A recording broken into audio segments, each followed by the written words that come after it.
Welcome. Please take a few minutes to give us some background information, and if you could, share with us why you're running for the post at this time. Happy to do so. Have taught school at the elementary, middle, and high school level, special ed and general ed. Taught at the university graduate level, educational technology for school leaders. Have a PhD in educational leadership. Have been a high school administrator, including high school principal in California, Virginia, and in Florida. In Fairfax County, Virginia, I was director of instructional technology. That's a district level administrative position, and that's quite a large district. At the time I was there, 26 high schools, big budget. Mm-hmm. I'm running for school board for a variety of reasons. Number one, Naples is where I'm finally settling. Not going to move again. Not willingly, and I'm not going to move, period. So this is my community, and I've always felt that when you live in a community, you get quite a bit from that community, and it is your responsibility to give back. And the thing that I have the most to give is experience in education. It's what I've done, it's what I love, it's my passion, and so I want to be involved. I've had a number of years now reading the Naples Daily News online and seeing all the news about the school board and the superintendents. Very little about what's happening in the classroom, and that's disappointing.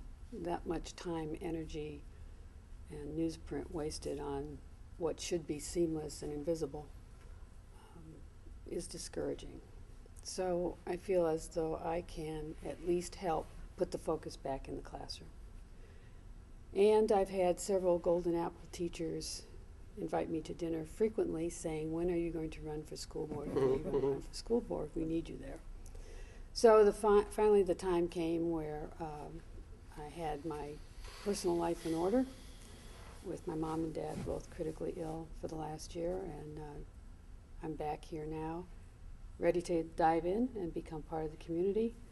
And I think that there's nothing better I could give than some common sense, experience, and professionalism to our school board. You mentioned some experience in Florida, and specifically, you were principal at Naples High School. Yes, that's correct. What years? How many years were you there? 2 years. When I came, the school was had a grade of D. Right. And we took a good look at the formula. I met with the county personnel and found out exactly what it was that was causing us to be a D. Gave presentations to my teachers, my parents, the community at large, and students to make them understand what was causing the D. Because when you get an overall grade of a D, you feel like everything's wrong. In reality, very little was wrong. It was just a few things that we could fix. And primarily, we had a number of students who were not reading well and did not have the literacy rate that they needed in order to make that FCAT score. So much of the school grade was based on FCAT reading scores. So teachers began taking instruction in how to teach reading through their curriculum, not in addition to their curriculum, but using their curriculum to actually help students read. And that was an aha moment for them when they understood that there was a specific formula, and if they adapted their instructional methodology to meet those needs of those standards, that they could make a difference. They were willing to do so, and they dove in. It was that kind of school. They were willing to give as much as it took to change things for the better, and they did. And in 1 year, we went from a D to a B because of their willingness to participate. But what they understood was the formula. What is the standard, and how do we get there? And then we measured it, and we took careful steps, and we put all of our resources into that line, that alignment. And that's a formula that you can transfer to other things in the county. How do we make sure that the standard we've set, whether it be school grade or whatever we determine to be the best standard, and I question whether FCAT scores are the best standard, but whatever that is, how do we align our resources, monetary resources and time and people resources, so that we're using them wisely on the targeted goal and not allow ourselves to be pulled off that goal and spend time, money, and energy in the wrong ways and never achieve anything, but rather have a scatter approach. This is directed. You said you would put the focus back on the classroom, but some would say we've already done that. We're an A school system now. Well, it depends on how you measure an A school system, and then we go back to FCAT.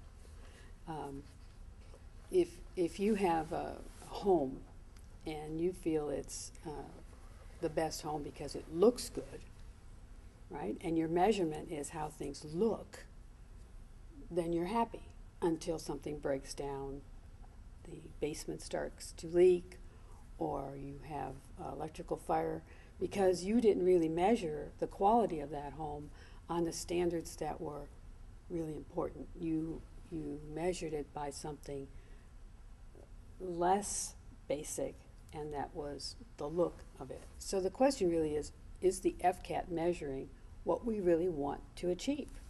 And that has been the problem with educators nationally. Does No Child Left Behind really help us raise children who are well-versed in things other than just what is being measured by standardized tests? And when you measure standardized tests nationally, which No Child Left Behind did, every state was allowed to develop their own standard.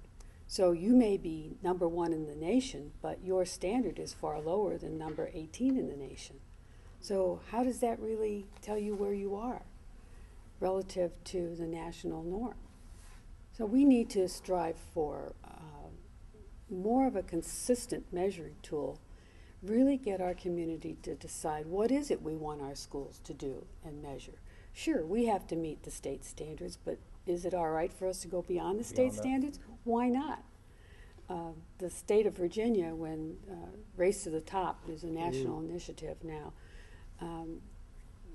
the federal government is offering grants to school districts who would like to join up and use technology to really measure student achievement and eventually evaluate teachers in part on student achievement. You could look at that as a great goal. The question is the validity of the test, the validity of the measurement tool. The state of Virginia decided not to sign up. They actually said, when you guys catch up to us, when your standards are high enough, we'll join. But right now you're asking us to come down to your standard rather than to hold ours. Can you do that in Florida with 67 different school districts? Can one school district set that bar this high and go for it, in your opinion? Well, if you do, you're definitely going to meet the state standard and surpass it. But your measurement may be a bar next to the bar that's measured by the state. Just because they measure you on one piece of criteria doesn't mean that you can't measure yourself on a variety. And that's really what you want to do. Education shouldn't be one-dimensional, and yet we're using the vast majority of our energies to achieve in one specific area, and that's on the FCAT. And there's some question whether that should be our singular emphasis. So if Collier was to come up with some other measurement, money has to be important.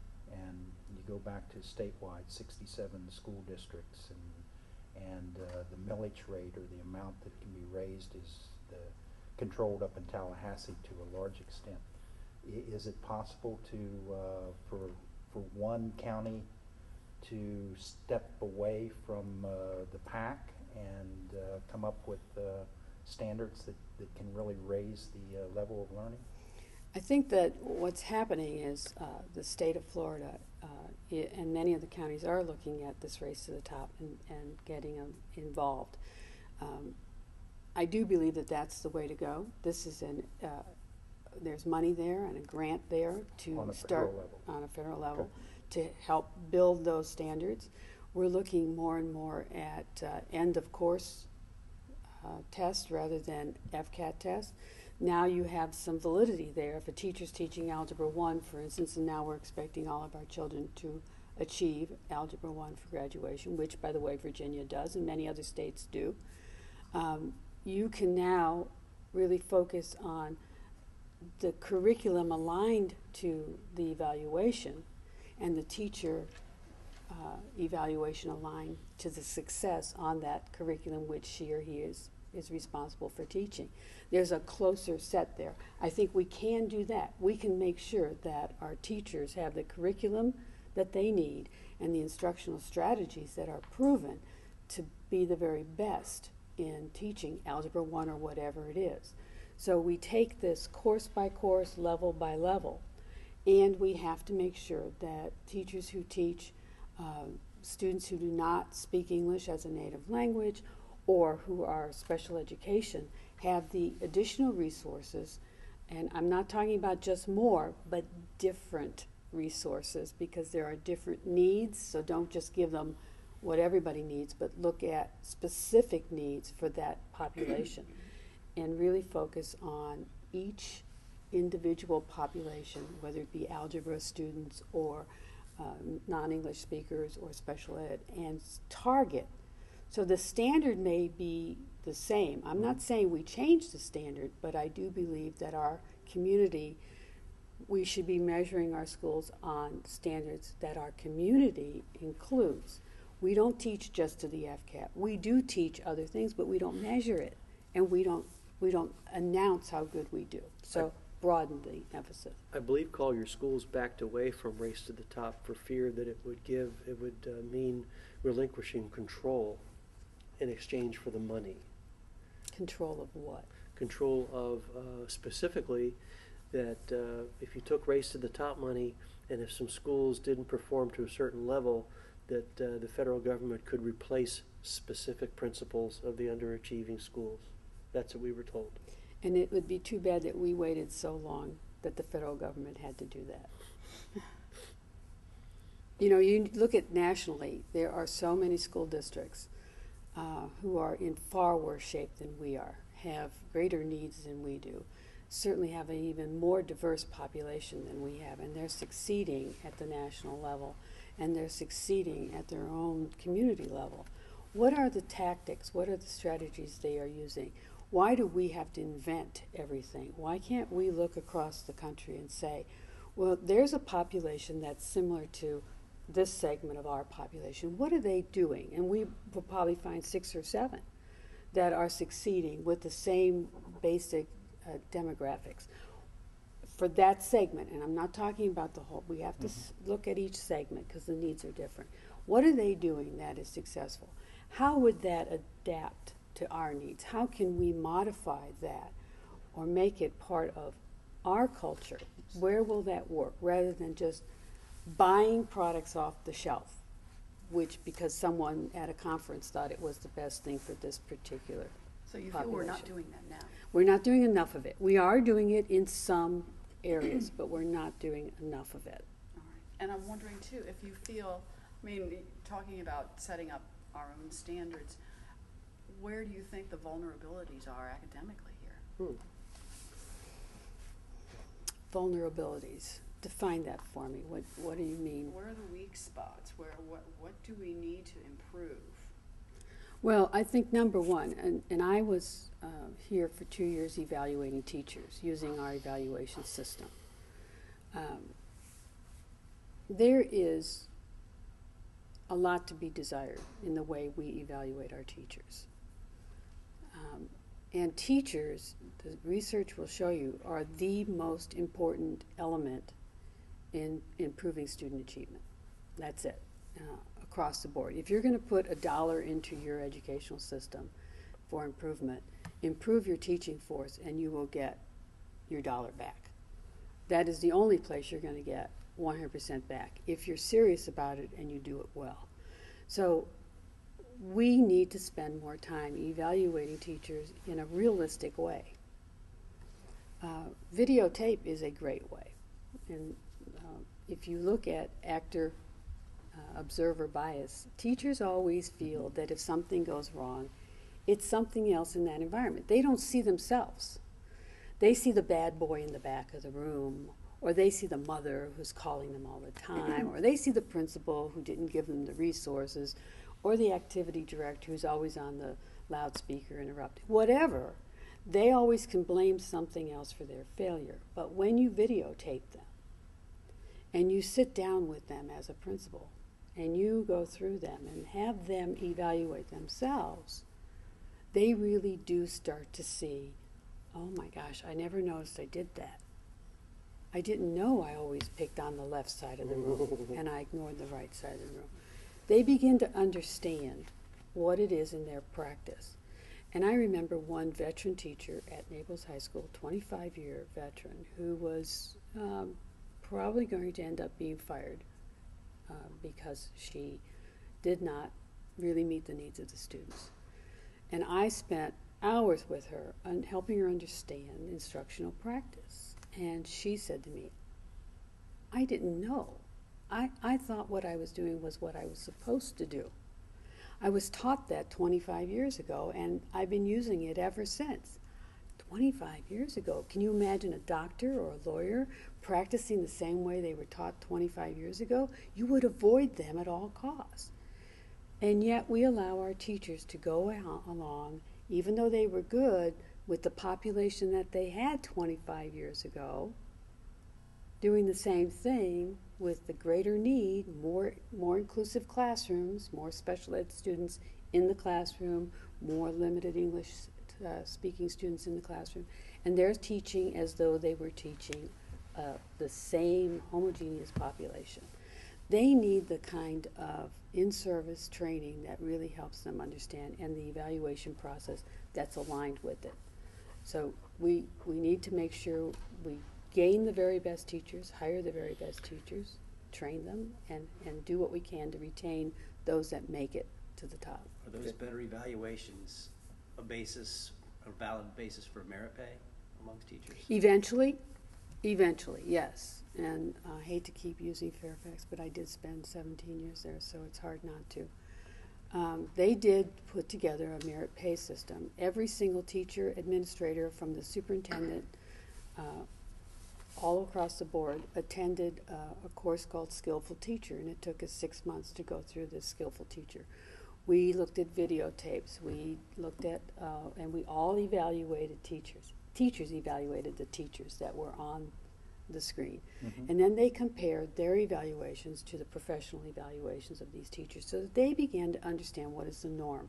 We created a common language of instruction so that when I talk to you, a Spanish teacher at one high school, or you, a kindergarten teacher at another high school, and I said we were dipsticking, you understood what that meant and were not insulted. So there was this common language across the entire county. And this was a huge county.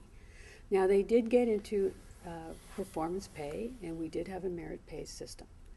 It is extremely expensive because in order to justify paying a teacher more because they teach better than another teacher, you've got to make sure that you are in there observing and doing the work that it takes. And if you don't get the pay and you think you're as good as she is, why not? And I've got to be able to defend that. So there was a great deal of money involved in this. Did it improve the quality of teaching? Yes. I don't think it was worth what we paid. We didn't get that much bang for our buck. I do believe that the Skillful Teacher course, and a course like that, where everybody understood what good teaching looked like, and evaluators were able to go in there and say, yes, I can tell you're a good teacher because you're doing this, this, and this. Too often we say to teachers, oh, that was a good lesson. But we don't tell them why it was a good lesson. How are they going to replicate that? How do they know what they did that was right? You are going to assume they know? So just like we do for students, you did that well because you did this, this, and this, we do for teachers. How are teachers evaluated in Collier schools right now? Well, you have to evaluate every single teacher every year. Mm-hmm. Now, if you're in a school with 200 teachers and you have one principal and 2 assistant principals to do that, and you're supposed to go in the classroom 3 times a year, you can imagine how valid that is. Right. Now, that's very difficult. And that's why videotape is one strategy that can help. because a teacher can videotape themselves in their classroom numerous times, evaluate themselves against that, and help defend their own evaluation in part of what we do. We have to do more drop-ins. We have to just show up without being announced, because things happen when you're not expected. We have to open up our schools to parents. I allowed my parents to come in and observe classes where they were concerned. And I had one teacher say to me, "Am I going to have visitors all the time?" I said, "You might. You might." And she was outraged that people would be in her classroom. Well, why should you be outraged that anyone would be in your classroom? You're in a public school. It's public education. They're paying your salary. Shouldn't they have a right to look at what you're doing? But we need our public to understand good teaching as well. A lot of the things you're talking about, and we only have 10 minutes left, and I need to hit on some of these points, please. Frankly, you sound more like a superintendent candidate than a school board candidate. That a lot of the things you're talking about would require support from your fellow board members. Yes. Okay. Tell me how it's going to work. I imagine that you would go to the superintendent and suggest that he or she, as the case may be, do some of these things, because that's your job. But then some of these things you're going to have to bring to a meeting. Wouldn't it be frustrating if you have these ideas that you know are good and you've seen them work and you just can't get them through? I guess I'm groping for the question is, how will you go about getting your ideas done? I believe that so many times I see at the board meetings and on the part of the superintendent and the administrative team, statements of truth without backing of research. And someone will ask for the documentation and it never comes. I believe it falls on the person who's making a suggestion to make sure they've done their homework. Make sure that what you suggest you can back up. Give your fellow board members and your superintendents evidence. Do a little of the work. You know, say, look, we obviously have a problem in this area. I've done some research, and it's so easy to do research now. If you know how to use the internet, you can gather information. Put together a concise presentation of your own, and then ask them to consider it. I do believe that if you give these people, they're not on the board to make a mint of money or a big impression. This is to get work done. That they all want to do the right job. They don't have the time, perhaps, or the knowledge of how to gather that information. If you do some of the work, okay, it will inspire them to continue the work. Where are you with the superintendent? And please be specific. Last election, we learned a lesson in not asking candidates to be specific. Would you please be specific on your view of the superintendent, how you will approach that? Well, in the beginning of my campaign, when people would ask me about the superintendent, and the question was, what will I do? But you did it very nicely. I would always get, how are you going to fire the superintendent? And I would tell them that at any given time in this country, 20% of the school board, of communities are looking for a new superintendent, or will soon be looking for a new superintendent. There aren't a large number of really quality superintendents to go around. But we are living in a hugely popular place. It's a wonderful place to be. That is something we don't have to put in the contract. Good weather, beautiful environment. It comes with the territory. We should be able to attract good superintendents. I thought perhaps at the beginning of this that we could work with this superintendent and straighten some of the things out. But the more I talk to the community, and that includes the business community, parents, teachers, the more I understand that he has lost their confidence. I'm not sure that he can recover from that at this point. I would hate to see us go through the process again, but I do believe that the sitting school board has a job to do. He is going to be evaluated in August. There are huge deficits, as far as I'm concerned, in his performance. And there does need to be some accountability toward those deficits. I would say, personally, if I were on the school board, I would vote for non-renewal of his contract. Now that gives us a year where he will still be employed, although he knows that he will not be extended. Would he be superintendent, or would he be something else? I would not want him to be superintendent. However, I'm not sure that we can be without any leadership during the time when we are seeking a new superintendent. And we would have to look at who we could put in place to bridge that gap and where we would put him. I wouldn't want to put any lame duck superintendent in charge of anything financial. I think that that's a danger. And I think that even more valuable than our finances are our student achievement. So if he's not in charge of instruction and he's not in charge of finance, where would we put him? Operations of some kind? I suppose that would be the best slot. But I'm not on the inside. I don't really know all the positions that would be available or where we could put him, but I would definitely want him out of the superintendency. What are the huge deficits that you're speaking of in regard to the superintendent? You say there's some huge deficits. The climate in this county was not all that great when I came here in 2004, and it has continued to deteriorate. And at this point, it is so bad that people will not talk to me if they are currently employed by the county. They will not talk to me. They are afraid. They will not send emails. They will not talk to me on the phone. They will not donate to any campaign. They will not put a yard sign in from any candidate. They are afraid. They won't talk to you on the phone? They will not talk to me on the For phone. fear of what?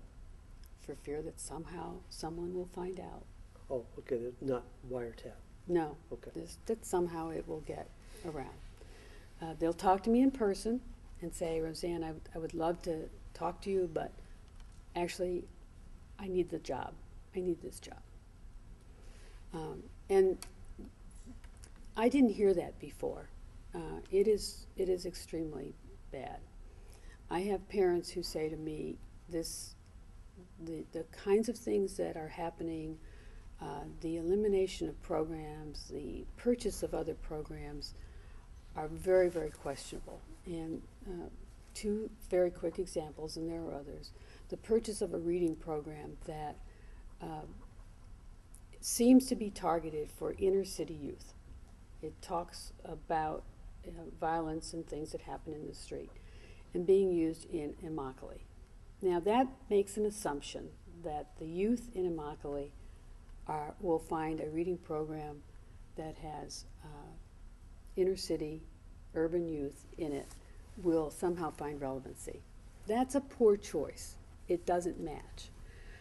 That's just a quick example. I know we're running short on time. Mm-hmm. But there are too many instances of that. The things that hit the newspaper about the grading program, the Track K, the sale of Track K, Mm-hmm. he has no right to, that's not his job. He's a custodian of that resource. He cannot barter to sell it, trade it, or do anything to it unless the school board gives him that.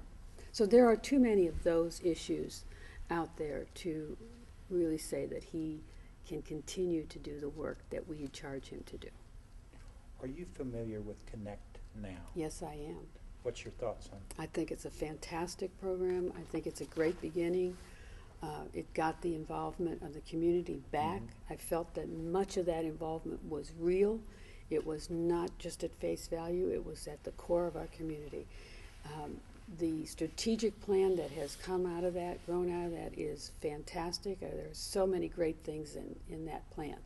We are now at the point where we need to take that strategic plan and turn it into operations. How will we measure it? Right. What will be the plan? That's the hard work. And I think that's where we really need to knuckle down and do the hard work to make sure. And that's where it goes right back to my beginning. The standards, the alignment, the evaluation, the resources need to be totally aligned. And that's the work that has to be done now. We've got time for one last question, but I'll just open up to you. Is there one thing you want to tell us that we haven't asked about? What do we miss? Yeah, Oh my goodness. or two things real quick. I think you've pretty much covered it. I'm Oh, let me ask this because I meant to earlier. I Sure. cut you off, but are you retired now? Is that I am not Bishop? working in any other capacity. This would be my full-time job. Full-time job, okay. Yes, and I'm very anxious to get started. We're out of time, Doctor. I appreciate you giving us your time. Not Thank at you all. very Thank much. you for the opportunity to talk in more than a soundbite. Thank you. Thank you. Thank you so much.